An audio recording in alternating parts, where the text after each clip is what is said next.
tuloy-tuloy ang kilos protesta kontra korupsyon sa trilyon-pisong flood control scandal. Ang ilang nanay sa Quezon City idinaan sa Zumba ang stress sa korupsyon. Nasa frontline ng balitang yan si Bea de Guzman. Hindi lang kumikimbot para sa good fit, humahataw din para sa bayan ang mga nanay sa Quezon City. Mga kapatid, nandito tayo ngayon sa Litex Market, Quezon City, kung saan nagtipon-tipon ang mga nanay. Hindi lang para mag-ehersisyo, pero para gamitin ang Zumba bilang isang malikhaing protesta laban sa korupsyon. Nasa-stress daw sila sa korupsyon sa maanumalyang flood control project. Dahil ang tax na kanilang binabayad ay kinukurakot lang daw na sanay para sa edukasyon ng kanilang mga anak. Stress na stress ang mga nanay at para mailabas ang stress na yan, kailangan idaan sa indak. Sa Zumba, sumasayaw ang mga nanay para labanan ang korupsyon. Para po maiparating sa gobyerno yung mga hinaing namin. Kwento nila, warm up pa lang ang Zumba protest para sa mas malawak pang kilos protesta.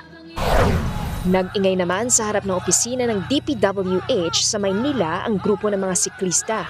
Ang aksyon na yan, tinawag nilang Contract Tour, Bike Ride Against Corruption.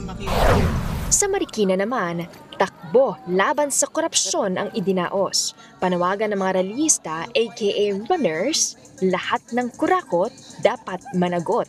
Kasama dyan ang Gabriela. Nananawagan kami sa taong bayan na tuloy-tuloy ang ating pagkilos.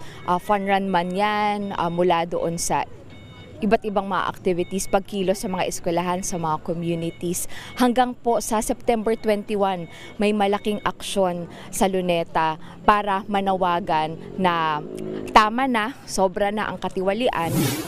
Magkakasa rin ng nationwide transport strike ang grupong Piston at Manibela kontra korupsyon. Maugong maging sa social media ang pagbaha ng mga relihista sa Luneta sa Maynila sa September 21, kasabay ng martial law commemoration. Kabilang sa mga dadalo dyan ang mga estudyante ng malalaking universidad.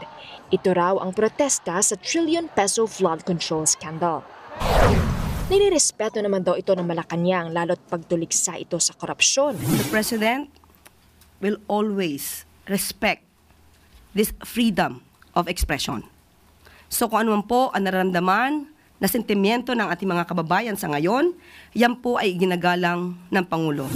Pero ikinababahala ng palasyo na magamit ang mga kilos protesta para makapagsimula ng gulo ang ilang grupo. Itong kanilang pagsisentimiento ay wag sanang sakyan ng ibang mga tao na hindi maganda ang naisin para sa gobyerno, kundi mag-destabilize.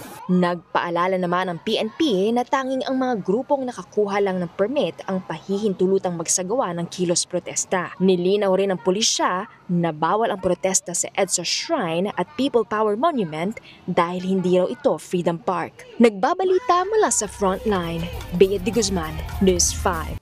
Mga kapatid, Angela Lagunsad Castro po para sa komprehensibo at makabuluhang balitaan at talakayan. Mag-follow at subscribe na sa social media pages ng News 5.